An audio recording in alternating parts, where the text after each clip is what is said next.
Soyez les bienvenus dans ce nouveau numéro de Talk Afrique sur Média. L'arbitrage n'est pas seulement une affaire d'hommes, les femmes s'y intéressent aussi.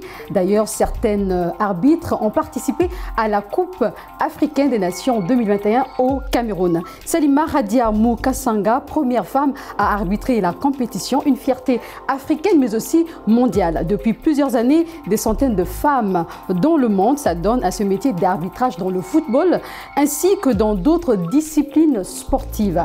Quelles sont les tendances actuelles concernant la participation des femmes arbitres dans les grandes compétitions africaines? Y a-t-il des obstacles auxquels elles sont confrontées?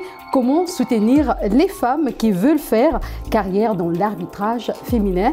On en parle dans cette émission. Deux invités sur ce plateau. Nous avons Fatoumata Savané. Vous êtes journaliste sportive à la radio-télévision nationale sénégalaise. Merci d'être avec nous. Merci Sirmi, merci de l'invitation également. Nous avons également chère Tidiane Diagne, vous êtes journaliste sportif à la radio Futur Média, une radio privée généraliste sénégalaise. Merci d'être avec nous. Merci pour la confiance. Alors, je parlais tout à l'heure de la Rwandaise Salima Radia Moukasanga, qui a été désignée pour la première fois dans l'histoire. Elle était désignée comme arbitre central d'un match en phase de finale de la CAN.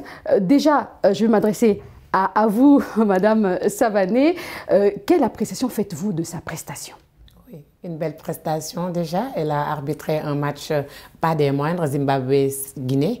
Et on savait déjà que c'est un match qui sera très physique, mais elle a géré de bout en bout. Je pense que c'était une belle prestation, même si le match à des moments a eu des tensions. Mais quand même, elle a su être le patron sur le terrain et on a vraiment apprécié sa prestation.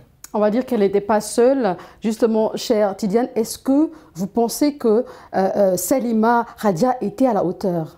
Bah oui, tout à fait, tout à fait. Ce fut quand même un match très difficile. C'est vrai qu'elle le savait. Elle était un tout petit peu squattée, regardée d'un certain œil, comme on dit, pour un tout petit peu évaluer sa prestation. Et je pense que véritablement, elle a été à la hauteur. Bon, peut-être que les Guinéens vont dire le contraire, puisqu'elle a par la suite privé Naby Keïta d'une rencontre, donc le 8e de finale, je pense bien, avec un carton jaune qu'elle doit délivrer. Mais je pense qu'au-delà de ça, au vu en tout cas de sa prestation, elle a été à la hauteur. Il y a eu des pressions, puisqu'un match de football c'est aussi cela, une certaine pression. Mais vous savez, une femme de manière générale, quand elle est dans un milieu, disons, infesté d'hommes, souvent elle s'impose. Elle a eu en tout cas cette personnalité qui finalement lui a facilité la tâche. Et sur 63 arbitres, justement, seulement 4 femmes qui ont participé justement à cette compétition. Je vais parler justement de ces 4 femmes. C'était une belle prestation. Vous l'avez dit tout à l'heure. Est-ce pour vous un grand bond justement concernant les grandes compétitions africaines? Oui, clairement. En fait, c'est un tout petit peu la promotion du genre qui est en train de se faire un peu partout. C'est vrai que c'est des choses plutôt qu'on a vu déjà en Europe avec, disons, des femmes qui viennent participer donc à ces rencontres en officiant. Ça commence à prendre des pas des gens et forcément il y a un effet boomerang qui fait que véritablement ça se pratique un peu partout. C'est vrai qu'en Afrique tout au début c'était pas facile puisqu'en fait il y a des clivages qui sont là, d'ordre culturel souvent, qui empêchent en tout cas aux femmes de pratiquer certaines disciplines, mais maintenant il y a une certaine ouverture qui fait que véritablement de plus en plus on s'achemine vers ça. On en a vu dans le basket, dans d'autres disciplines sportives. Maintenant c'est au football africain qui est en train un petit peu de prendre le pas. Et je pense qu'il y a une commission genre qui est au sein de la Confédération africaine de football qui aide un tout petit peu à promouvoir en tout cas les dames, aussi bien dans le foot féminin, aussi bien dans l'arbitrage. Et je pense que c'est carrément bon. Et il y a des formations, des tests physiques qui sont faits et bien d'autres facteurs qui font que véritablement elles sont à la hauteur. Et si toutefois elles sont à la hauteur, elles peuvent véritablement venir officier comme le font les hommes aussi. On va revenir sur cet aspect de formation, mais permettez-moi quand même de donner quelques informations sur cette grande dame, Salima Radia Moukasanga, qui fait la fierté de notre continent. Alors, elle a commencé sa carrière en arbitrant des matchs de 2e division au Rwanda.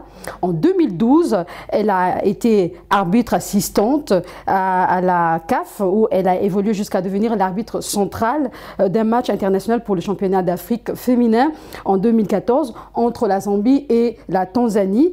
Et elle fait aussi partie de la liste des arbitres internationaux de la FIFA. D'ailleurs, elle a participé l'année dernière, c'était en été dernier, elle a arbitré pour la catégorie football féminin aux Jeux olympiques de Tokyo. Pardon.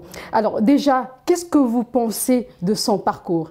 Oui, un parcours intéressant pour dire que c'est sûrement une passionnée, puisque quand on a envie de clore dans un milieu, il faut commencer par le commencement, mais également persévérer. Et je pense que de par son parcours, elle a su être sur la bonne voie et surtout persévérer en allant vers son rêve et que maintenant c'est une réalité. Et je pense pour moi qu'il était temps qu'on ait des arbitres femmes dans les grandes compétitions comme la Coupe d'Afrique des Nations, tout simplement parce que les femmes sont à tous les instances, puisqu'ils sont déjà à la CAF, elles sont également dans certaines organisations féminines dans le sport. Et aujourd'hui, il était temps qu'on voit cela dans une compétition aussi prestigieuse que la Coupe d'Afrique des Nations, qu'on commence à voir l'empreinte également des dames. Alors, au niveau du football, c'est en marche, on peut le dire, concernant l'arbitrage féminin. Est-ce le cas dans d'autres disciplines sportives? Oui, c'est clair. Ici, en basket, on a des dames. On a tout le temps des dames, disons, dans le championnat national de basket. Tous les week-ends, on retrouve 3 à 4 dames arbitrer carrément des matchs de haute facture à Marius Ndiaye. Et je pense que ça doit être encore plus en développement ici et dans tous les pays africains d'ailleurs. Et je pense que c'est juste montrer que les femmes aussi excellent dans des milieux où on les attendait moins.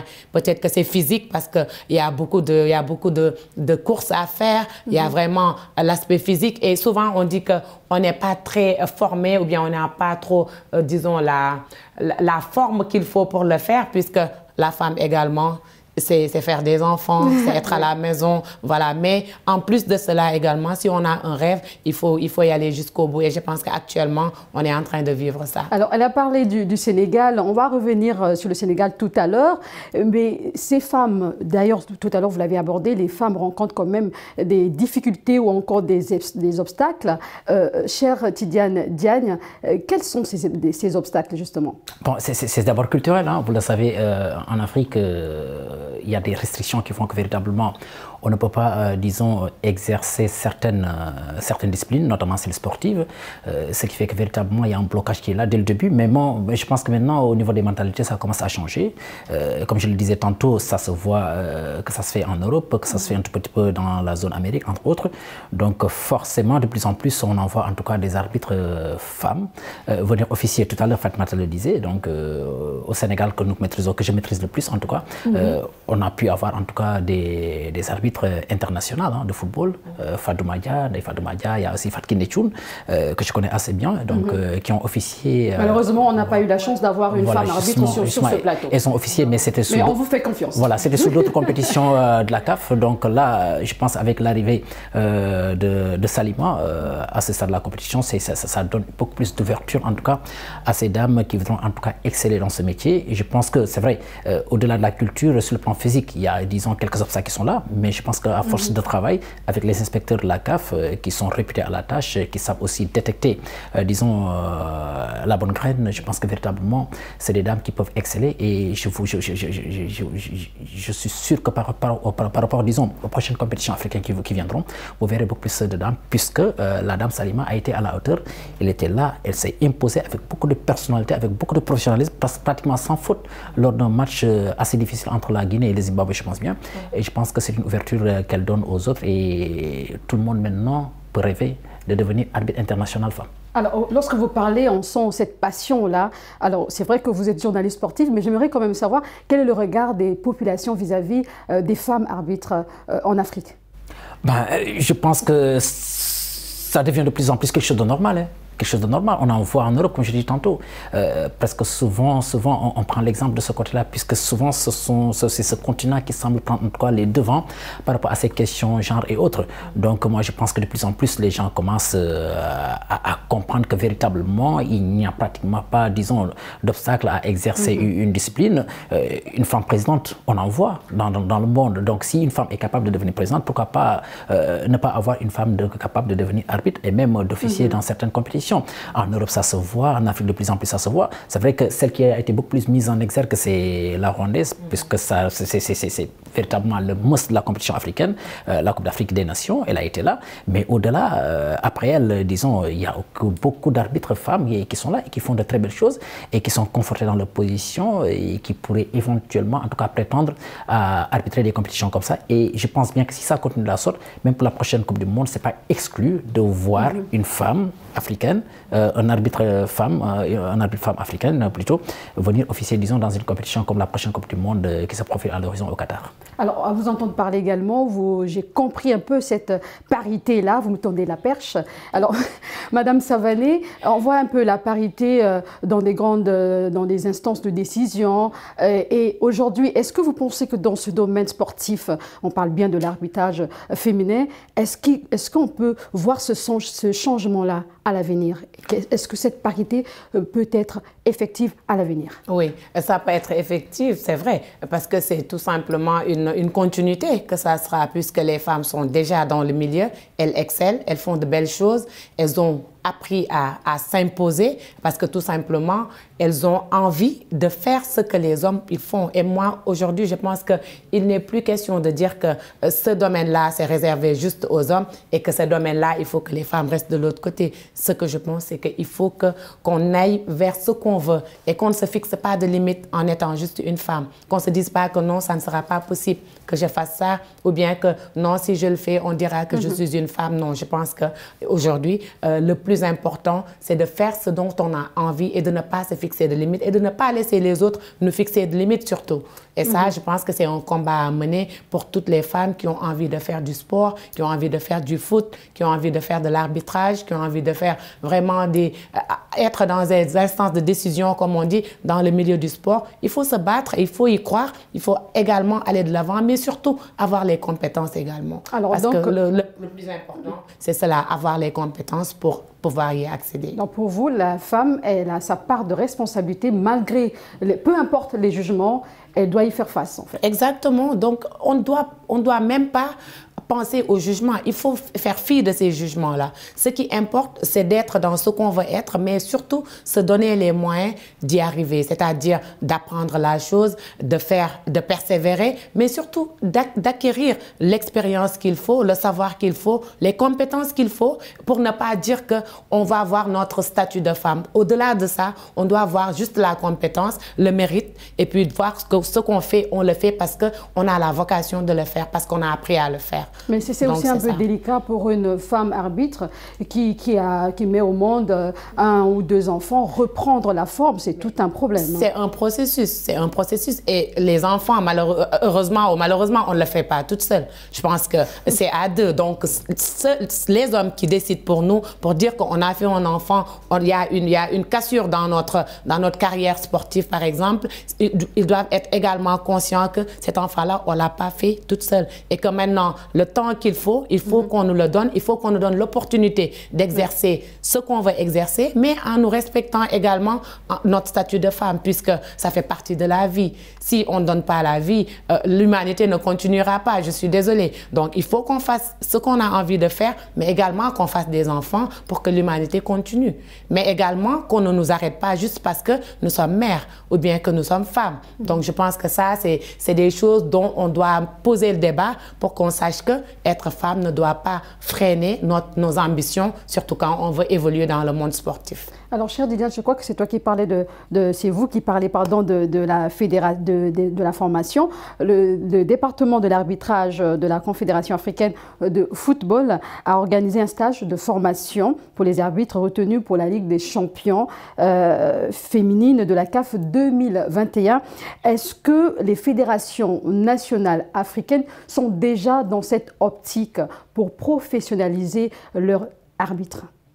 Oui, clairement. Clairement, quand la CAF en arrive, disons, à choisir les dames pour officier lors de cette innovation, cette Ligue des champions donc africaine, je pense que la première édition s'est tenue récemment au Nigeria, si je ne me trompe. C'est parce que véritablement, ça reste un des objectifs majeurs de la Confédération africaine de football. Vous savez, cette histoire de genre, de parité, les gens en parlent, c'est vrai, on en parle, ça peut ne pas être quelque chose d'effectif, mais quand même au niveau des instances, de plus en plus, on commence véritablement à faire la promotion, ce qui fait que véritablement, qu'au niveau des fédérations qui sont un petit peu, disons, sous administration de la CAF, clairement, qu'on le dise ou pas, clairement, les gens à leur niveau, au niveau de ces fédérations, essayent un tout petit peu aussi de faire une discrimination positive en permettant aux dames qui veulent en tout cas exercer ce métier d'arbitrage de le faire dans les mêmes conditions que les hommes. Tellement vrai, au niveau des séances de formation et autres de mise à niveau, elles sont toutes évaluées au même titre que les hommes. Moi, j'ai eu à avoir, disons, cette opportunité de voir une formation comme ça avec des inspecteurs de la CAF, mais elles sont testées au même niveau que les hommes. Donc, elles tiennent le coup. Et je pense que tout à l'heure, Fatoumata l'a dit, je pense qu'enfanter ne peut pas être, à mon avis, un frein à l'exercice de ce métier, tellement vrai qu'au-delà même de ces arbitres, dans d'autres disciplines sportives, on voit des actrices qui sont là, dans le basket, qui sont dans le football, qui ont enfanté et qui continuent en tout cas à être performantes dans ce qu'elles font. Moi, je pense que véritablement, la question ne devrait pas se poser en ces termes. Je pense qu'il faudra juger les gens en fonction de leurs compétences. Et je pense qu'à chance égale aussi, on peut trouver une dame qui le fait mieux qu'un mec. Bon, c'est vrai qu'on me dira que c'est assez exceptionnel, puisqu'il y a des stéréotypes qui sont là, puisqu'on dit que a priori c'est un métier fait pour un homme, mais je pense aussi qu'il y a des dames qui peuvent exceller dans ces métiers et qui commencent quand même à faire de bonnes choses. Je prends l'exemple de l'Europe. En France, on a vu une dame qui est devenue arbitre international et qui officie lors des grandes compétitions, et je pense que même qu'elle a même arbitré en Ligue des champions. Donc, pour moi, on ne doit pas fixer de limites. On part en fonction des compétences et des aptitudes. Et si on juge à partir de là, je pense qu'on peut avoir quand même... C'est pas une question de genre. Non, je ne pense pas. Je ne pense pas. Je ne pense pas. Je ne pense pas. Madame Savané, vous êtes journaliste sportive à la radio-télévision nationale sénégalaise et c'est depuis plusieurs années, hein, je dirais. Que pensez-vous de l'implication des femmes sénégalaises dans ce sport collectif?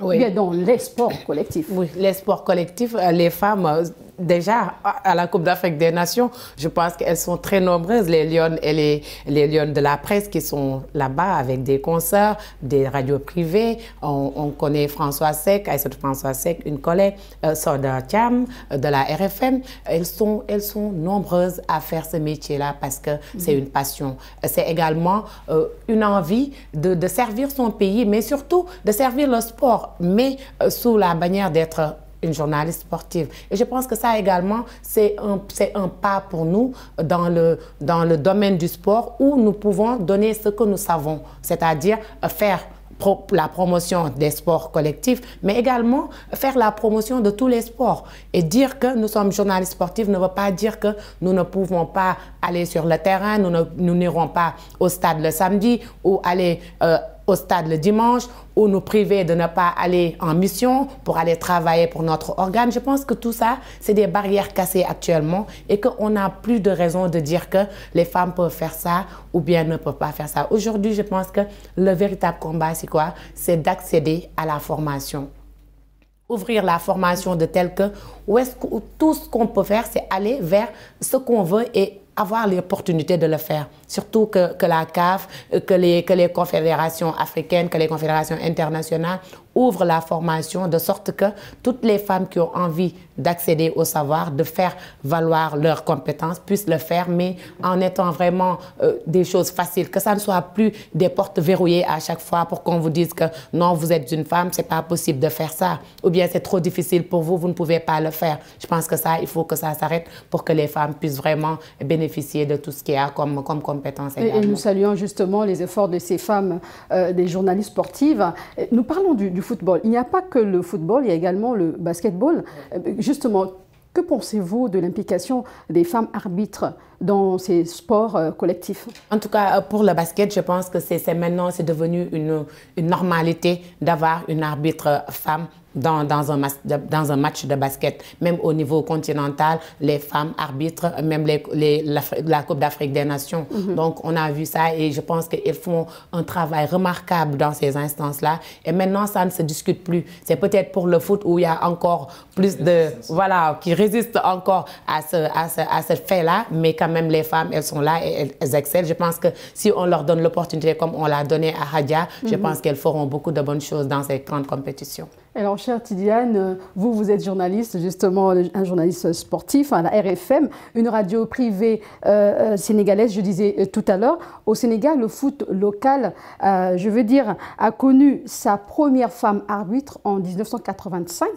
Et aujourd'hui, on va parler des obstacles. Tout à l'heure, vous l'avez dit, mais on va parler de la femme arbitre sénégalaise. Et quels sont les obstacles qu'elles sont confrontées aujourd'hui? Peut-être qu'elles arrivent aussi à surmonter.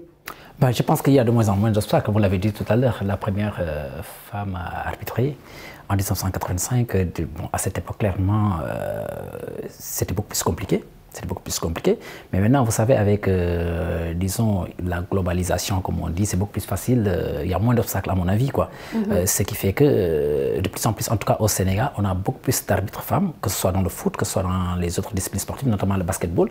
Il y a au moins une dizaine de dames, si je ne me trompe, si je ne m'abuse, en tout cas, qui exercent dans ces métiers. Et parmi elles, des arbitres internationaux. Dans le foot aussi, pareil, des arbitres internationaux qui n'ont certainement pas eu encore cette chance d'arbitrer une grande compétition comme la Coupe d'Afrique des Nations à l'image de la Rwandaise Salima. Mais je pense que véritablement, si on leur donne cette chance, ça peut aller. Et je pense que de plus en plus, les gens commencent à accepter ça. Qui a même, disons, qui doit refuser cela. Je ne pense même pas que ce soit, disons... Pour moi, c'est des stéréotypes qui sont là, qu'il va falloir balayer, et de plus en plus, on s'achemine vers ça, que ça devienne quelque chose de normal de voir une dame arbitrer, comme ça se fait. Pour cette Coupe d'Afrique des Nations, on en a déjà 4. Donc, clairement, pour la prochaine Coupe d'Afrique des Nations à venir, il y aura une évaluation et on va davantage ouvrir, disons, l'éventail. Et que si elles ont la compétence, clairement, elles pourraient véritablement venir officier comme le font les hommes. Et je pense que véritablement, ça reste une très belle chose pour toutes ces dames qui voudraient éventuellement devenir arbitre international. Et en 2009, la Linguère de Saint-Louis a remporté le titre de champion de football professionnel devant le Casa Sport. Et est-ce que vous pensez qu'aujourd'hui, le jeu a évolué? Et je me rappelle bien que l'arbitre, c'était une femme. Vous l'avez dit tout à l'heure, une certaine Dia. Oui, Fadouma Dia. Oui. Fadouma Dia, oui. Est-ce que le jeu a évolué? Le jeu, c'est-à-dire... Le jeu, disons... Parlons de l'arbitrage. Est-ce qu'aujourd'hui, l'expérience qu'elles ont acquis aujourd'hui a justement évolué? Clairement, ça a avancé, puisque entre-temps, il est devenu arbitre international, tout comme Fatiki Netchoun, qui était militaire et qui a finalement quitté. Juste pour vous dire que quand on se permet de devenir militaire, avec tout ce que cela requiert comme formation physique et autres, donc par rapport à l'arbitrage, c'est moins compliqué.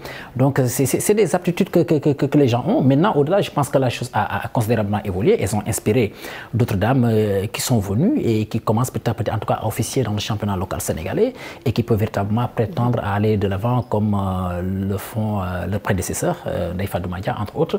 C'est vrai qu'elle fait figure, disons, je sais pas, de pionnière, justement, c'est le terme que je cherchais, de pionnière en tout cas dans la discipline.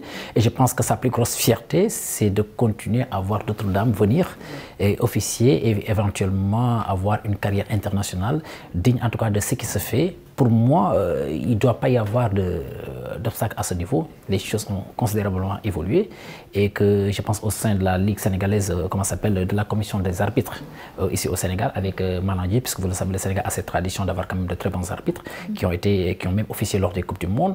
Il y a une discrimination positive qui est en train de se faire et je pense que quelque part, ils sont en train d'ouvrir davantage l'éventail, comme j'ai dit, pour permettre en tout cas à ces dames de venir en tout cas